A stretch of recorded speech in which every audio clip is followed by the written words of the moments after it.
if you can keep developing through acts and through experiences in life, you know, the ability to look outside yourself, look at what's important besides what you think is important. If you can continue to garner some momentum like that snowball, you can actually get to be a whole person. You know, and that's a good thing. Not just a rich person, but truly a rich person. You know, and that's why you get people sometimes, you know, quietly they make money and everyone says, "Oh man, I wish it was them," and they're miserable. They get depressed. I mean, I know that. I know some of them talk to me, and they get depressed. They get depressed. You got millions of dollars. Oh yeah. But they're not whole. You gotta be whole. You gotta have a chance to be whole. Money don't make you whole. No. And, you know, getting back to what you brought up before, I'm so glad you brought it up. I can't believe to see people being honest about that stuff. But I mean, I remember Cuss telling me when I was a kid that there's a fighter in a waiting. Just a regular kid waiting in the dressing room. And what's going on? Well, one of the things in his mind, he's hoping, he's making deals. You know, you make deals. You know, I remember, listen, if you're going to talk, you talk to, you know, you got to be ready to, or shut your mouth. So I was a fool when I was a kid, and I got put in a place called Rikers Island. I remember looking through the windows, and I thought that these people were pretty, I don't want to say evil, but maybe pretty depraved in their thinking that they put a prison with kids in it, and some vicious kids, put it next to an airport, LaGuardia Airport.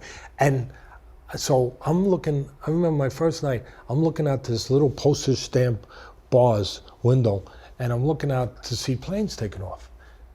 But then so you see them going, and then you lose them. And then, like, if you go all the way over here, you see them going up. And listen, this is a weakness, but we're talking about, right? If you're going to be strong, you got to talk about your weakness, so you know how to be strong. And I was just a kid, you know, and I was scared, even though I was showing I wasn't. But you know, what we show and what we are, two different things. But I was making deals. Like what? Ridiculous deals, like deals with God, deals that get me out of here. Put me on one of those planes and it can crash. I'm accepting that it will crash, and I take my chances. Rather than being in Rikers. Yeah, I take my chance. I know how people feel. That's why if I see a kid, you know, I run a charity foundation for 23 years now, where we help families that need help, that fall through the cracks. We do. We fly them out of state. If they have a sick child that their insurance won't support them and give them a program they need for the, you know, the treatment, or we'll put a handicapped bathroom in their apartment that they can't afford to put for an invalid child. Well, whatever it takes. Whatever. We'll pay for surgery sometimes. And and we run social programs. But I talk to a kid. I know if a kid is feeling depressed by maybe the parents tell me something, and I want to talk to the kid because I know that, again, like me, I'm not showing you how I feel when I'm in Rikers, but I'm thinking those thoughts. You hear me? You hear those thoughts? They ain't good. They weren't real good.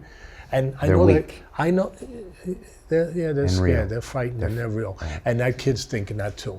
Yeah. That's it. I remember with my son, I have 2 beautiful children. I am so blessed. And now I have 3 grandchildren. I am so blessed.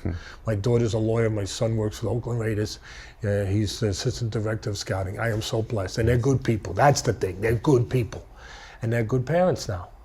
And I remember my son was he must have been about, what a cute little guy he was. He was probably about 4, 5 years old, right?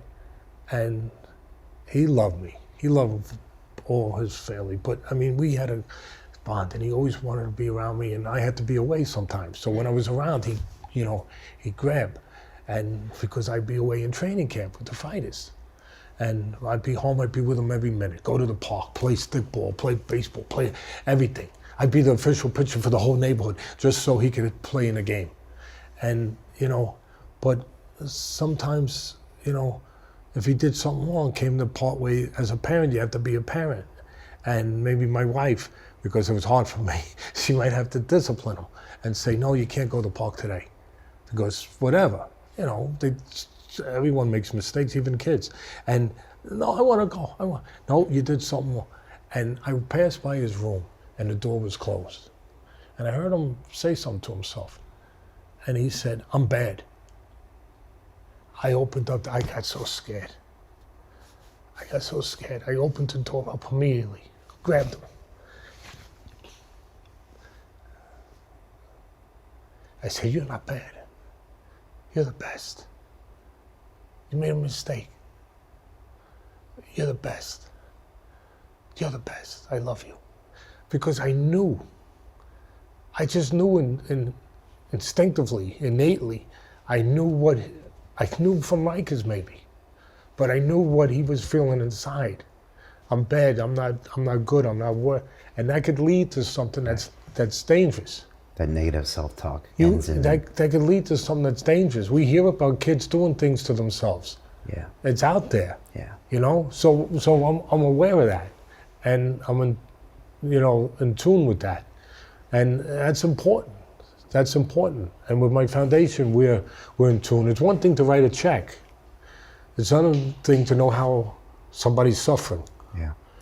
Just not that they just need a bathroom for their kid with muscular dystrophy, but how they're suffering because of that. Yeah. Privately, with no father, because a lot of our people have no fathers, no husbands there. And so, and negative self-talk is something you really got to watch. Yeah. But the thing that I was touching on was that you brought up about the MMA guy being so honest, saying I could fake an injury. So Cuss is telling me a story. And he's saying, here's this kid sitting in the locker room, right? And he's a fighter. And he's sitting there and you look at him and say, man, he's good, he's tough. I wish I was that tough. And inside, you know what he's thinking? Cuss said, Teddy, I'm 18 years old. He goes, you know what he's thinking? And I already fought, so I kind of knew. But I didn't talk about it.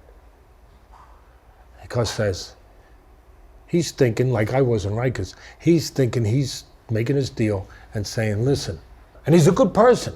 He's not a bad person. This is important I say this. Yeah. He cares about people, but it's human instinct. Making deals. He says, I want to make a fire in the place. I don't want no one to get hurt.